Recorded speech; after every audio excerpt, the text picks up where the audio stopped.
Have you ever wondered what a monarch really says when the cameras are gone, when the lights switch off, and when the entire weight of 1,000 years of tradition presses down on their final moments?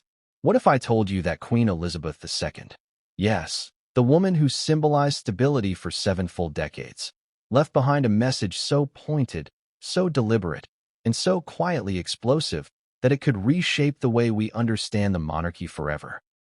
Before we continue, please hit the like button, subscribe to the channel, and turn on the notification bell for updates.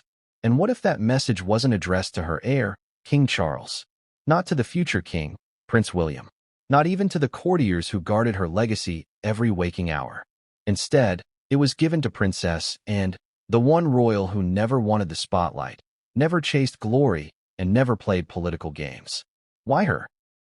That's the question millions would ask if they ever learned the truth behind the Queen's final handwritten instructions.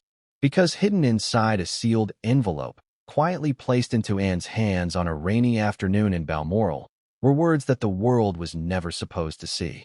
Words that would ignite anger, confusion, and tension the moment whispers of them reached California. A message that named Harry. A message that named Meghan. A message that warned of those who seek to divide the monarchy. Just hearing that makes you pause, doesn't it? Makes you wonder, what exactly had the Queen seen? What had she predicted? What had happened behind those palace walls that led her to break a lifetime habit and put something in writing when she hated written conflict? Let's talk about that. Because this isn't a story about petty family drama. It isn't about tabloids or PR battles or who insulted whom in an interview. This is about survival. Institutional survival. Legacy survival. And emotional survival. And whether you admire the monarchy or criticize it, one thing is undeniable. The Queen understood power better than anyone alive. She knew how fragile it was.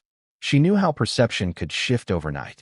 She knew that the wrong scandal, at the wrong time, could shake the monarchy to its core.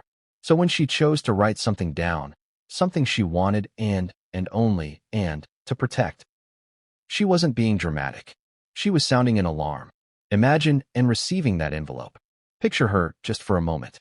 Stoic, controlled, sharp-eyed. The woman who once said she didn't do drama, now holding a letter that could unleash exactly that. Was she afraid? No, but she was unsettled. Even Anne's closest friends say they can count the number of times they've seen her visibly shaken on one hand. This was one of those moments. Because, as she would soon learn, the Queen hadn't simply written a personal goodbye. She hadn't left behind sentimental farewells or poetic reflections. She wrote a warning tied directly to the House of Windsor's future, a warning tied to Harry and Meghan's choices, a warning tied to the cracks forming inside a family already stretched to its limits. But here's what makes this story even more compelling. The Queen knew her time was short. She knew she couldn't personally intervene anymore. She knew she couldn't stop the interviews, the podcasts, the memoir accusations, or the Hollywood machine that had turned her grandson and his wife into global celebrities. She knew a storm was coming, and she knew and calm, unshakable, and was the only one who could navigate it without flinching. Because and had something the others didn't. Clarity without sentiment. Duty without ego. Steel without theatrics. But the real mystery, the one that still keeps people talking, is what exactly the Queen wrote in that letter. How sharp were her words? How direct was her tone? How emotional or restrained was she when addressing the two royals who had so publicly broken away? And why did she deliberately avoid leaving the message with Charles? Ask yourself that. Truly consider it. Why skip the heir? Why leapfrog the future king? Why not entrust the message to a senior advisor or a private secretary? What was the Queen trying to protect? Or what was she trying to prevent? This is where the story deepens and darkens. Because in her final months, the Queen witnessed something few people ever got to see. She saw fissures inside her family widening at a dangerous speed. She saw the public sympathy shifting from one side to another like a pendulum caught in a storm. She saw the monarchy's image being debated, dissected, and distorted across continents. And yet, she stayed silent publicly. Why? Was she avoiding confrontation? Or was she quietly, carefully preparing her final line of defense? Here's where it gets interesting. Several palace insiders claim that the Queen had expressed misgivings about making her concerns public, not because she feared backlash, but because she feared escalation. She believed that every response, every public statement, every attempt to set the record straight only fed the fire. So she waited, watched, absorbed, calculated. And when she finally acted, she did it in the most unexpected way possible. She wrote down her thoughts. She signed her name. She gave it to Anne. And then she said nothing to anyone else. Not Charles. Not William. Not Camilla. Not her advisors. Not her staff. Just Anne. That alone tells you everything, doesn't it? It tells you who she trusted. It tells you who she feared might mishandle the message. It tells you who she believed had the backbone to carry out her final wishes without hesitation. But what exactly were those wishes? What was the Queen's last directive? Why did it strike such a nerve? And why, when word reached Harry and Meghan that they were mentioned in that letter, did anger rush to the surface? Because yes, they were angry. Not confused. Not saddened. Not reflective. Angry. Why? We'll get to that. We'll peel off that layer soon enough. But for now, stay with this moment. This moment where Anne sits alone in a quiet room inside Balmoral, holding a sealed envelope from her mother, knowing instinctively that whatever is inside will not be simple, or soft, or ceremonial. Picture the weight of those seconds before the seal breaks. The sound of the wax cracking. The rustle of paper sliding free. Anne's eyes scanning the lines. Her breath pausing. Her fingers tightening.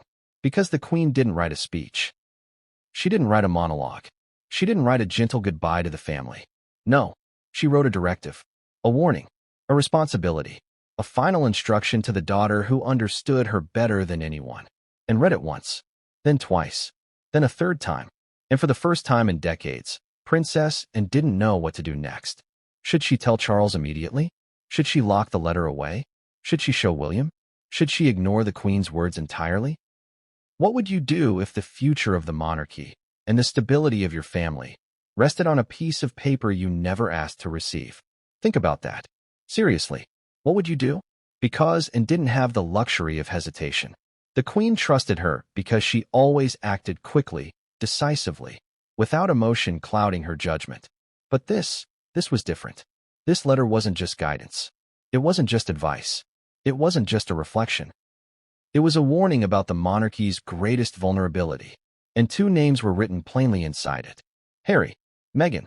Imagine the shock that must have hit, and in that moment, the disbelief, the uneasy realization that the Queen saw something coming that the rest of the family had refused to acknowledge outright. Why these two? Why now? What had the Queen witnessed that convinced her she needed to leave explicit written instructions about them? And here's the question that keeps coming back. Was the Queen afraid? She never admitted fear publicly. She never allowed weakness to show. But in her final months, surrounded by upheaval and contradictions, did she finally see a storm that she could not stop? Only Anne knew the answer, and that answer lived inside that single sheet of paper. She folded it, slid it back into the envelope, pressed her thumb across the Queen's seal as if she could rewind time. And then she did the one thing the Queen would have expected from her.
and wasn't just holding a letter. She was holding a detonator. And one wrong move could blow everything apart. But let's go deeper, because the tension between Anne's sense of duty and her loyalty to her family is not sensationalism. It's rooted in history, personality, and decades of unsaid truths, and has always been the monarchy's steel. Not sharp like a sword, not glamorous like a crown, but solid, steady, reliable, the kind of steel that holds the structure together from the inside. She never wanted titles. She never chased headlines. She didn't dream of being adored by the public. She just wanted the job done. And because she never sought power, the Queen trusted her with it. That's why the letter went to Anne, not Charles. The Queen knew Charles carried emotional vulnerabilities, some inherited, some earned, some caused by decades of scrutiny. She knew he could become overwhelmed. She knew he might hesitate. She knew he might soften when firmness was needed. But Anne was born for this kind of moment. Still, that didn't make it easy. Because the moment she watched Charles react, truly react, to the Queen's warning, something shifted inside her chest. He wasn't angry at Anne. He wasn't angry at the Queen. He wasn't even angry at Harry or Meghan. He was angry at the truth. The truth that his mother believed the monarchy needed protection. The truth that she was not confident the family was strong enough to withstand the internal fractures. The truth that she feared what Harry and Meghan's actions might unleash after her death. Charles sank into his chair, hands clasped, staring at the letter as if it were a phantom of their mother standing between them. She really wrote this? He whispered. She really put this in writing? And wasn't used to hearing her brother's voice crack. But it did. She did, and said. And she gave it to me. There was the second knife. Not the Queen's words, but the Queen's choice. Because in that instant, Charles realized something he would never admit out loud. The Queen didn't trust him with this responsibility, and felt the weight of that realization like a physical blow. Because here's the emotional contradiction, and didn't want this letter. She didn't want this burden. She didn't want this role. She didn't want to be the guardian of the monarchy's future. She wanted her mother back. She wanted her family intact. She wanted peace. But that is not what she was given. The swirling mix of shock, sadness, duty, and conflict made, and do something rare. She paused. Not physically, but emotionally, internally, silently. And that pause, the space between duty and loyalty, is the true heart of this chapter. Because Anne knew something Charles didn't know yet. There was more, much more. The Queen's message was not one line. It was several, and some of them would strike deeper than he was ready to hear. So Anne left his study quietly, not because she wanted to escape, but because she needed time to think, time to process, time to ask herself a question she never expected to face. How do you uphold the Queen's wishes without tearing the family in half? This question lingered with her as she walked down the Balmoral hallway, past portraits of ancestors who had also faced crises, abdications, scandals, wars, constitutional battles, but rarely such intimate, familial fractures. The monarchy had survived world wars. It had survived political upheaval. It had survived enemies, foreign and domestic. But surviving internal division? That was harder, much harder, especially when the division involved a son the Queen adored, a grandson she cherished, and a daughter-in-law she welcomed, at least initially, with open arms. It wasn't betrayal that hurt the Queen most. It was disappointment. Deep, quiet, private disappointment. And knew that.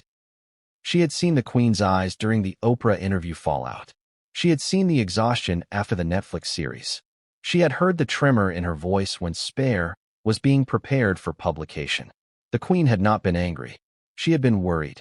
Worried not for herself, but for the monarchy, for the continuity, for the institution she devoted her life to, for the future generations who would inherit it. And had been the only one the Queen confided in fully, clearly, and without filters. Why? Because Anne had always been the one who understood the monarchy not just as a system, but as a living, fragile organism. Something that could be harmed not just from the outside, but from the inside. She understood that power is perception, that stability is fragile, that in the age of media wars, whoever controls the narrative controls the future. So when Anne walked away from Charles's study, the dilemma began to crystallize. Does she tell William next? He has the right to know. He is the future king. But William is emotional when it comes to Harry. And the Queen's message might trigger exactly the kind of division she warned against. Does she tell Harry himself? Some part of her, a tiny part, felt that maybe honesty could prevent future conflict. But honesty could also ignite a blaze. Does she keep it secret? That would honor the Queen's intention of giving it to her alone. But would that violate the Queen's deeper intention to protect the monarchy?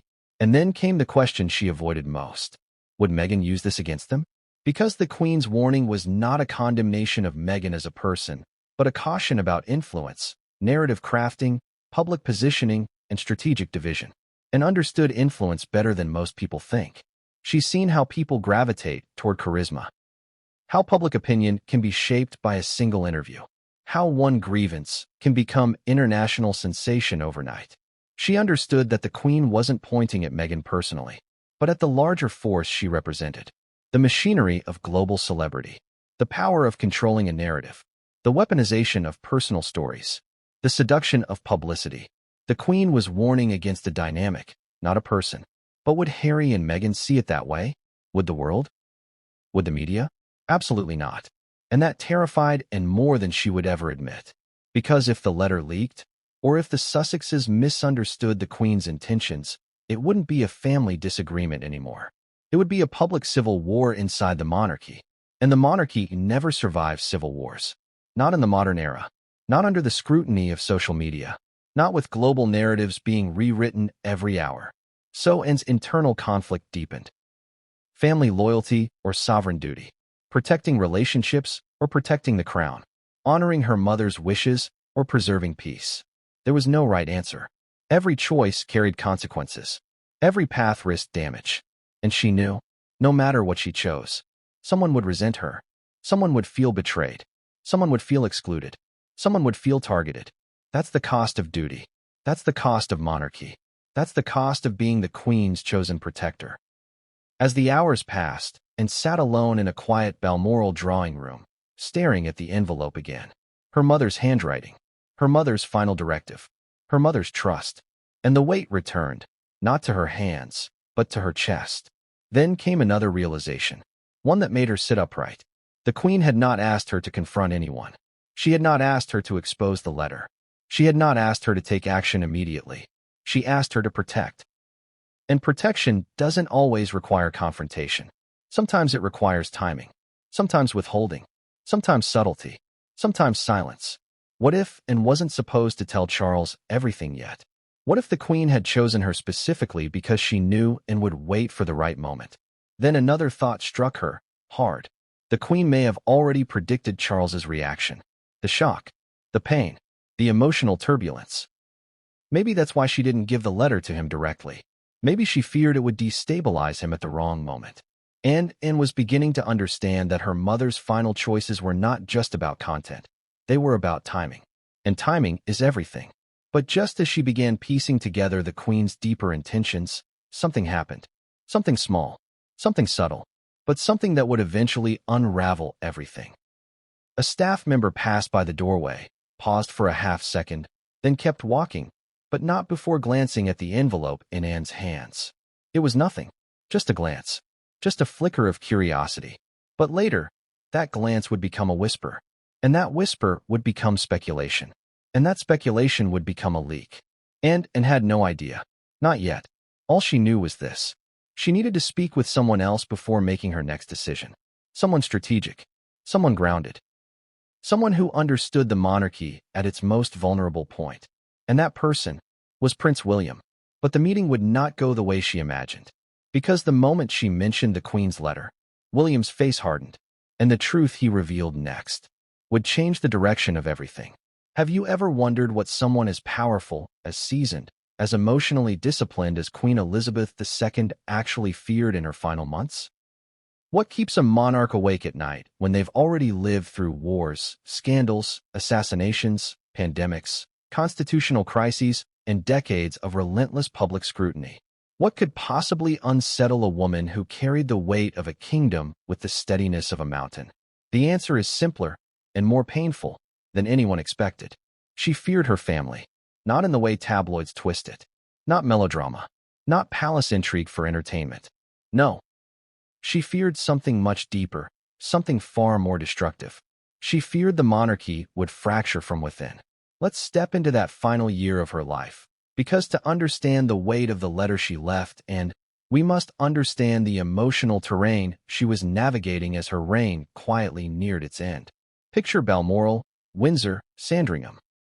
Quiet rooms where the Queen sat with newspapers on her lap, private reports on her desk, and muted television coverage playing in the background. For someone who had always kept a careful distance from the noise of public opinion, she suddenly found herself surrounded by it, because the noise wasn't external anymore. It involved her family, her legacy, her line of succession, her name, her values. And the erosion wasn't gradual. It was sharp. It was public. It was relentless. The Oprah interview. The Netflix series. Podcasts. Leaks. Statements. Memoirs.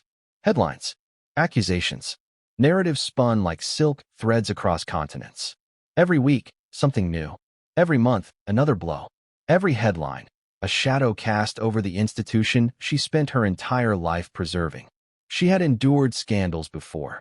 Charles and Diana, Fergie's controversies, turbulent marriages, political tensions, but none of them, none, carried this level of global reach. Because this time it wasn't Britain watching. It was the world. And the world was dividing itself into camps. Camp Sussex, Camp Windsor, Camp Dismantle the Monarchy, Camp Protect the Monarchy. The Queen hated division, absolutely despised it. She lived for unity.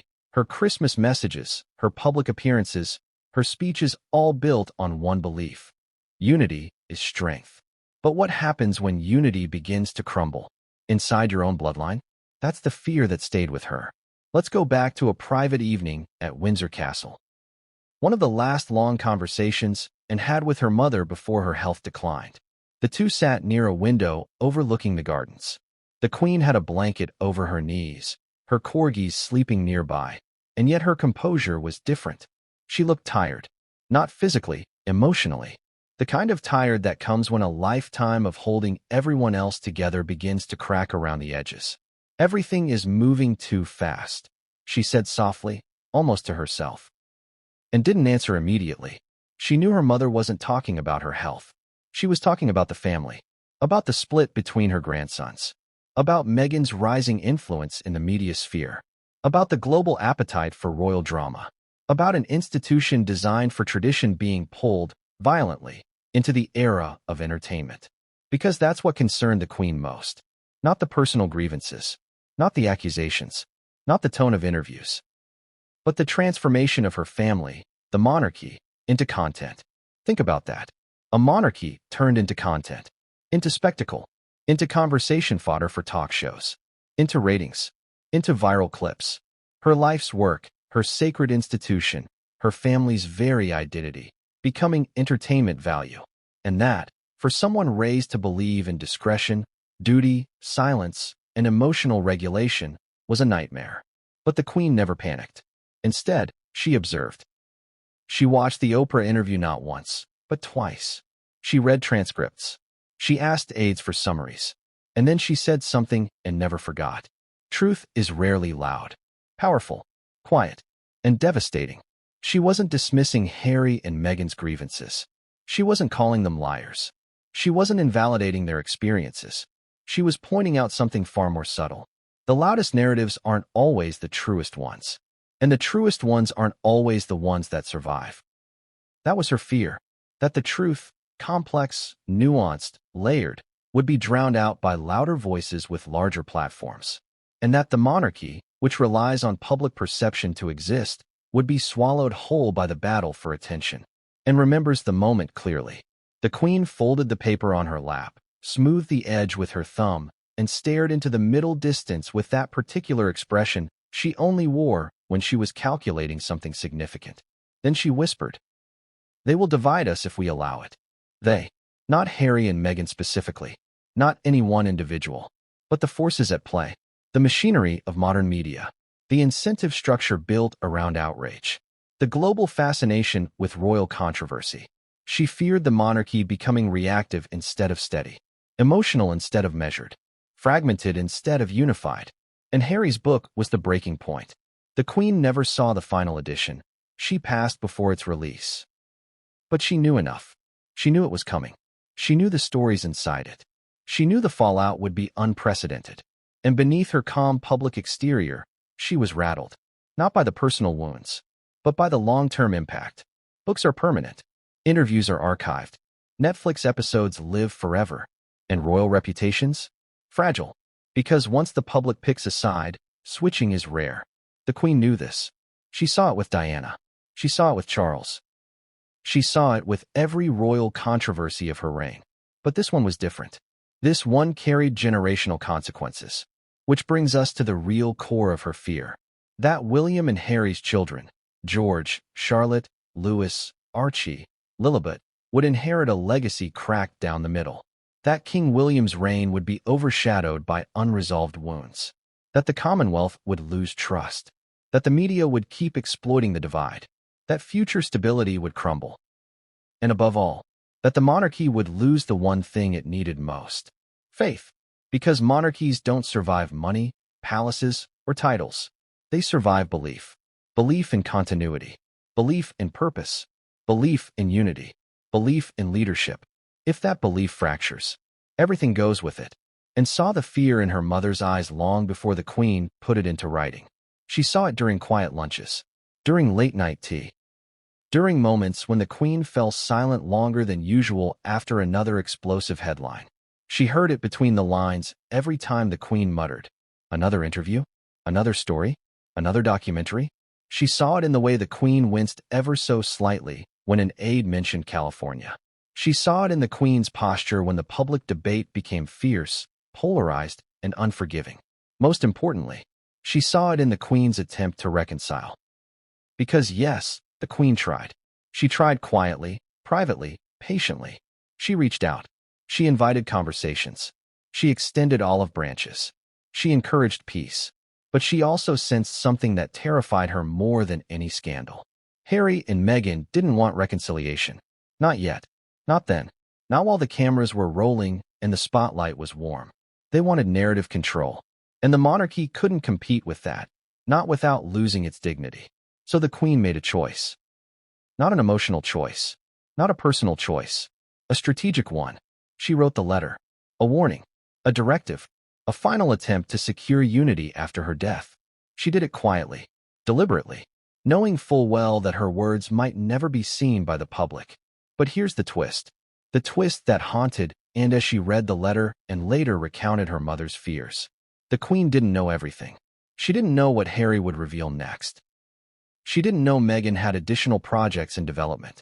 She didn't know there would be more interviews, more revelations, more accusations.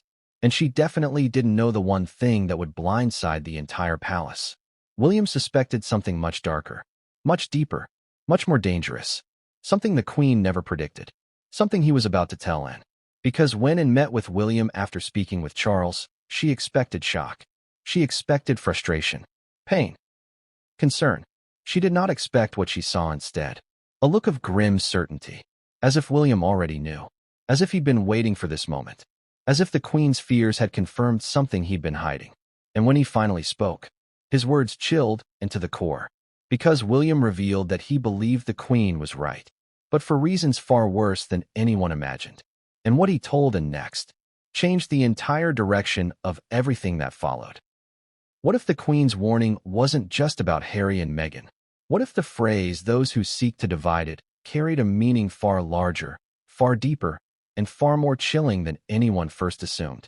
Because when William sat across from Princess Anne that evening, jaw tight, eyes clouded, fingers pressed together as if holding back a truth he'd carried for months, he didn't look like a man shocked by his grandmother's words. He looked like a man validated. He looked like someone who had been waiting for confirmation. He looked like someone whose fears had finally been put into words by the only person whose judgment he trusted more than his own. And that alone told Anne everything. This wasn't simply a matter of family disagreement anymore. This was structural, institutional, strategic, existential, and the Queen had seen it before anyone else dared articulate it. But let's return to the moment itself, the moment William finally spoke. He leaned forward, voice lowered, not angry, not panicked, but deadly calm.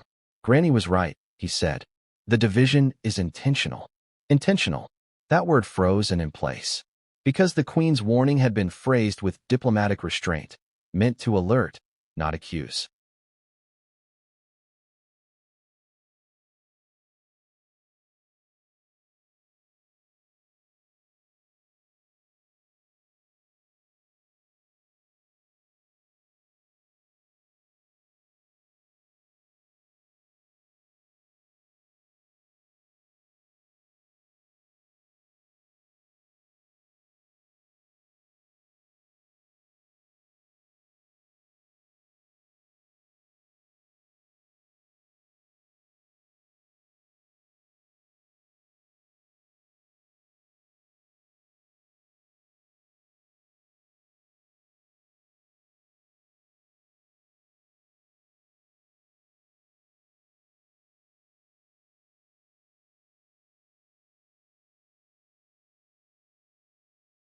But there was something in his tone, something more complex than resentment, something layered with grief, betrayal, and strategic assessment.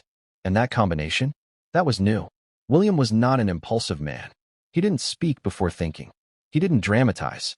He didn't exaggerate. If anything, he understated everything. So hearing him speak with such certainty about motive, about intention, struck and hard. Because Anne's view of the Queen's letter had been emotional, protective, contextual. William's view? It was tactical. He saw patterns. He saw moves. He saw strategy. And that meant the Queen's warning was not abstract. It was actionable. Those who seek to divide it. Such a simple phrase. But what did it actually mean? It's time to unpack it. Because the Queen never used words lightly. She didn't speak in metaphors for dramatic effect. She used precision. And if she chose the word divide, she meant fracture. She meant destabilize. She meant disrupt cohesion at its core. So let's break it down. When the Queen wrote, "Those who seek to divide it," she wasn't pointing to a single person. She wasn't declaring war on Harry. She wasn't condemning Meghan specifically. She was describing a force, a tactic, a strategy, a dynamic that involved individual grievances elevated to global narratives, private tensions turned into public campaigns, family matters weaponized as content, royal protocol reframed as oppression, duty portrayed as abandonment, tradition spun as cruelty, sacrifice rewritten as villainy. Divide, divide, divide. And the Queen understood something most people overlooked. Division is profitable. Division is powerful. Division drives views, clicks, contracts, interviews, headlines, podcasts, book deals, documentaries. And once division becomes currency, reconciliation becomes a threat. That's what terrified her. Not rebellion, not criticism, not independence, but the increasing incentive for perpetual conflict. And William, whether he admitted it aloud or not, saw the same pattern forming. He leaned back, running a hand across his face as he continued speaking. "They're not doing this blindly," he said. "They've aligned themselves with people who benefit when the monarchy looks weak. They're feeding a machine that rewards outrage." Anne's eyes narrowed. "Are you saying this was deliberate?" William hesitated, not because he doubted his answer, but because saying it out loud made it real. "Yes," he said finally. "Deliberate. Or at least, not accidental." That difference was important, and understood it instantly. He wasn't accusing Harry and Meghan of sitting in California plotting the monarchy's downfall like villains in a film. He was saying something more subtle and far more dangerous. That they had stepped into a world where drama fuels relevance, and relevance fuels power. And the most effective drama is division. Those who seek to divide it. The Queen hadn't meant individuals. She'd meant forces, influences, incentives. And that brought into the question she'd been avoiding. Did Harry and Meghan realize this? Did they understand that their personal grievances had been elevated into a global narrative that cast cracks across the monarchy? Or did they genuinely believe they were speaking truth to power without understanding the collateral damage? And didn't voice the question. But William answered it anyway. "No," he said. "Harry doesn't see it. Meghan does." The room went still. Anne's breath caught. Because that statement wasn't casual. It wasn't impulsive. It came from months, maybe years, of observation. And Anne understood exactly what he meant. Harry's wounds were emotional, deep, painful, raw. Born from childhood trauma, media hostility, and unresolved grief about Diana. Meghan's actions were strategic, media-savvy, narrative-driven, brand-focused. Harry reacted. Meghan planned. Harry expressed pain. Meghan shaped stories. Harry saw the monarchy personally. Meghan saw it publicly. Two very different perspectives.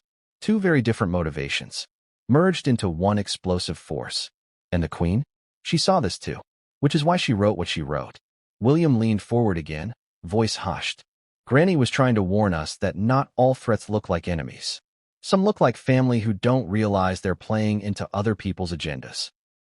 Anne's chest tightened. Not from anger. From clarity. Because it was here, finally, that the Queen's phrasing made sense. Those who seek to divide it was never about blame. It was about vulnerability. The monarchy was vulnerable to internal fracture. Vulnerable to emotional narratives. Vulnerable to media amplification. Vulnerable to family members who didn't understand the consequences of their public choices. And the Queen knew that her death would remove the one stabilizing force that held everything together. She predicted a fracture. She feared it. She wrote it down. And now, her two most disciplined heirs were staring at the reality she foretold. And looked at William carefully. She didn't want us fighting them, she said quietly. She wanted us prepared. William nodded. She wanted us united. And exhaled slowly. She wanted us strong.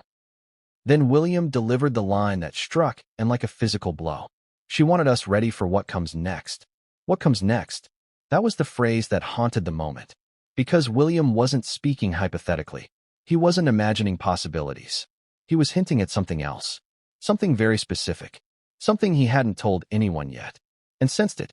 Her pulse quickened, though her face remained unreadable. What do you mean? She asked. William hesitated. Not out of uncertainty, but because he knew once he said it, there would be no turning back.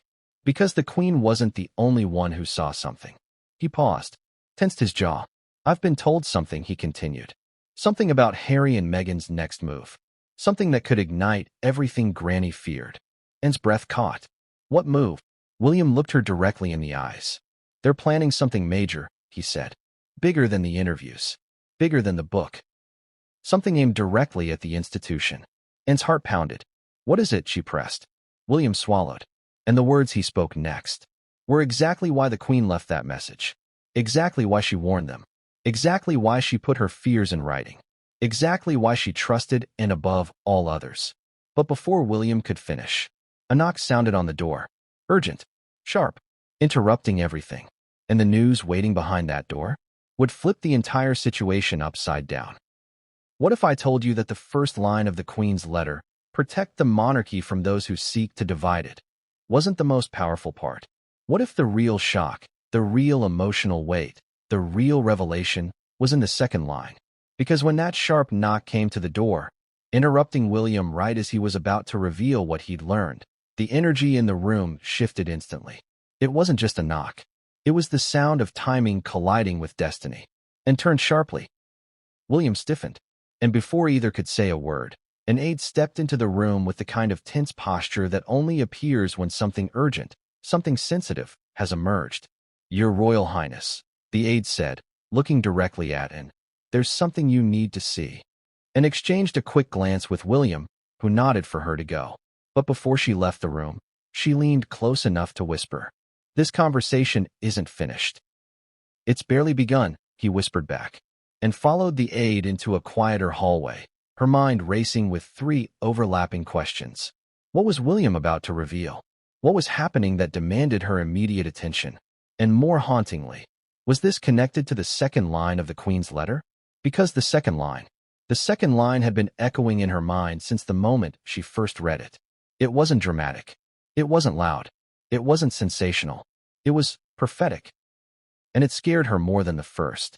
But before we get to that line, let's follow and down that hallway, because what she sees next will intertwine with that second line in a way that would chill her to the bone. The aide led her into a private sitting room where a small television displayed muted footage, American entertainment news, the kind of broadcast the palace usually ignored. But this time, it was relevant. Very relevant. There on the screen were images of Harry and Meghan arriving at a studio in Los Angeles. Paparazzi lights flashing. Reporters shouting questions. Clips teased of an upcoming interview, one not previously announced. An interview described as Explosive, revealing, unfiltered, royal truth-telling. And stomach tightened. Another interview. Another narrative. Another worldwide conversation ready to unfold. The aide looked at her nervously. It appears they're planning to reveal new allegations. And didn't flinch. She rarely did. But inside, something shifted. Because in that instant, fatefully, painfully, the Queen's second line made perfect sense. A line and had tried not to overanalyze. A line she had hoped wasn't literal. A line that now felt like a warning sent directly into this exact moment. It read, "Strength lies in quiet resolve, not public conflict." It might seem simple at first glance, maybe even poetic, but to and especially now, it felt like a coded message, a reminder, a plea. The Queen knew more conflict was coming. The Queen predicted more revelations. The Queen foresaw more interviews, more claims, more public storms. But she didn't want her family to respond with anger, or retaliation, or counterattacks. She wanted them to remain steady, controlled, unified, disciplined. A monarch's power was never in volume. It was in restraint, quiet resolve, not shouting, not accusations, not emotional outbursts, not public rebuttals. Quiet, resolute, unshakable. And now, with a new interview looming, one the palace hadn't anticipated, and realized the Queen's second line didn't just warn about the Sussexes' actions. It warned about their response. Because division doesn't always begin with the instigator. Sometimes it begins with the reaction. If the palace responded emotionally, if Charles snapped publicly, if William contradicted the Sussexes in interviews, if courtiers leaked or counter-leaked, if and let her frustration shape her decisions, the Queen knew the monarchy would fracture faster. Quiet resolve. It wasn't merely wisdom. It wasn't a platitude. It was strategy, political, emotional, institutional, and sat down slowly, absorbed in the TV footage. The American reporter continued. This upcoming interview may escalate tensions with the royal family. Rumors suggest previously undisclosed details about the Queen's passing, royal racism, and private disputes within the palace. And closed her eyes. Another storm. Another global spotlight. Another moment where silence, painful, unfair silence, would be their only protection. As she sat there processing the news, William entered the room. He must have followed her. His jaw tightened when he saw the television. "So it's begun," he muttered, and didn't look at him. She kept her gaze on the screen. "This is what you meant, isn't it?" William nodded.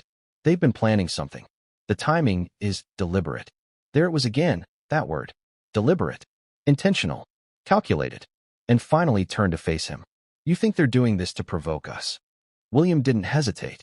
"They know how much we hate public confrontation. They know we'll stay silent. Silence creates curiosity. Curiosity sells." And didn't respond immediately. She didn't need to. She understood. Silence had protected the monarchy for 70 years under the Queen. But silence also created the vacuum Harry and Meghan's narrative filled. And here lay Anne's dilemma. Silence preserves dignity. Silence preserves unity. Silence prevents escalation. But silence also leaves the monarchy defenseless against interpretation. And this is exactly what the Queen anticipated when she wrote her second line. Strength lies in quiet resolve, not public conflict. To end, the line once seemed simple. But now, in the face of yet another public storm forming over the Atlantic, she saw the deeper meaning. Quiet resolve does not mean silence. Quiet resolve means strategy, discipline, measured responses, unified fronts, deliberate calm. It means controlling the monarchy from within, not reacting emotionally to attacks from outside. "Grandmother wanted us steady," William said quietly. "She wanted us together," and added. "And she wanted us prepared," William finished. But then he went still. His face hardened. His tone dropped. "But there's something else you haven't told me yet. The rest of the letter. The second line. What was it?" And hesitated. Not because she wanted to hide it, but because she feared how William would interpret it. The Queen's words were carefully chosen. They carried weight. They carried purpose. And William, right now, was standing on an emotional fault line. One wrong word could trigger anger, or defensiveness, or a desire for retaliation.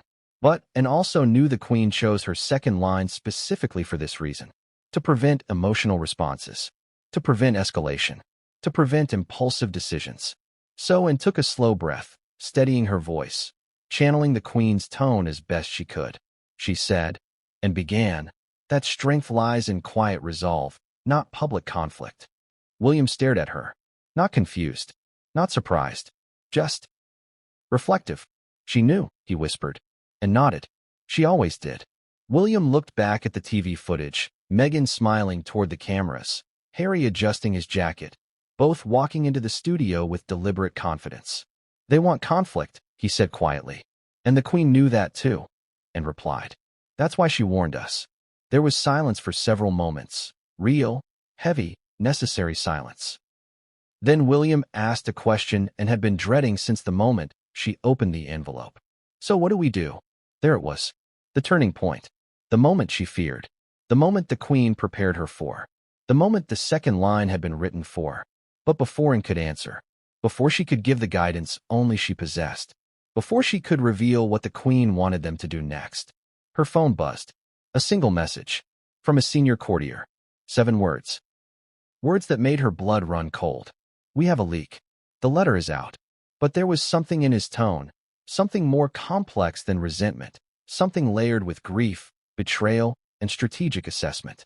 And that combination? That was new. William was not an impulsive man. He didn't speak before thinking. He didn't dramatize. He didn't exaggerate. If anything, he understated everything. So hearing him speak with such certainty about motive, about intention, struck Anne hard. Because Anne's view of the Queen's letter had been emotional, protective, contextual. William's view? It was tactical. He saw patterns.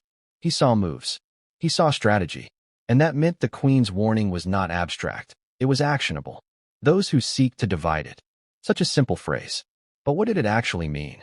It's time to unpack it. Because the Queen never used words lightly. She didn't speak in metaphors for dramatic effect. She used precision. And if she chose the word divide, she meant fracture. She meant destabilize. She meant disrupt cohesion at its core. So let's break it down. When the Queen wrote, those who seek to divide it, she wasn't pointing to a single person. She wasn't declaring war on Harry. She wasn't condemning Meghan specifically.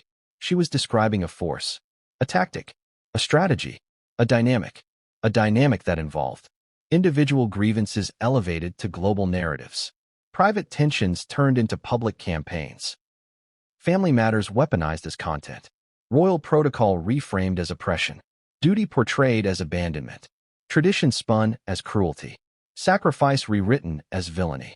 Divide, divide, divide. And the Queen understood something most people overlooked. Division is profitable. Division is powerful. Division drives views, clicks, contracts, interviews, headlines, podcasts, book deals, documentaries. And once division becomes currency, reconciliation becomes a threat. That's what terrified her. Not rebellion, not criticism, not independence, but the increasing incentive for perpetual conflict. And William, whether he admitted it aloud or not, saw the same pattern forming. He leaned back, running a hand across his face as he continued speaking. They're not doing this blindly, he said. They've aligned themselves with people who benefit when the monarchy looks weak. They're feeding a machine that rewards outrage. Anne's eyes narrowed. Are you saying this was deliberate? William hesitated, not because he doubted his answer, but because saying it out loud made it real. Yes, he said finally. Deliberate. Or at least, not accidental. That difference was important, and understood it instantly. He wasn't accusing Harry and Meghan of sitting in California plotting the monarchy's downfall like villains in a film. He was saying something more subtle and far more dangerous. That they had stepped into a world where drama fuels relevance, and relevance fuels power. And the most effective drama is division. Those who seek to divide it. The Queen hadn't meant individuals. She'd meant forces, influences, incentives, and that brought into the question she'd been avoiding. Did Harry and Meghan realize this? Did they understand that their personal grievances had been elevated into a global narrative that cast cracks across the monarchy? Or did they genuinely believe they were speaking truth to power without understanding the collateral damage? And didn't voice the question. But William answered it anyway. No, he said. Harry doesn't see it. Meghan does. The room went still. Anne's breath caught. Because that statement wasn't casual. It wasn't impulsive. It came from months, maybe years, of observation, and understood exactly what he meant. Harry's wounds were emotional, deep, painful, raw, born from childhood trauma, media hostility, and unresolved grief about Diana. Meghan's actions were strategic. Media-savvy, narrative-driven, brand-focused. Harry reacted. Meghan planned. Harry expressed pain. Meghan shaped stories. Harry saw the monarchy personally. Meghan saw it publicly. Two very different perspectives. Two very different motivations. Merged into one explosive force. And the Queen? She saw this too, which is why she wrote what she wrote. William leaned forward again, voice hushed. Granny was trying to warn us that not all threats look like enemies. Some look like family who don't realize they're playing into other people's agendas. Anne's chest tightened, not from anger, from clarity, because it was here, finally, that the Queen's phrasing made sense. Those who seek to divide it was never about blame. It was about vulnerability. The monarchy was vulnerable to internal fracture, vulnerable to emotional narratives, vulnerable to media amplification, vulnerable to family members who didn't understand the consequences of their public choices.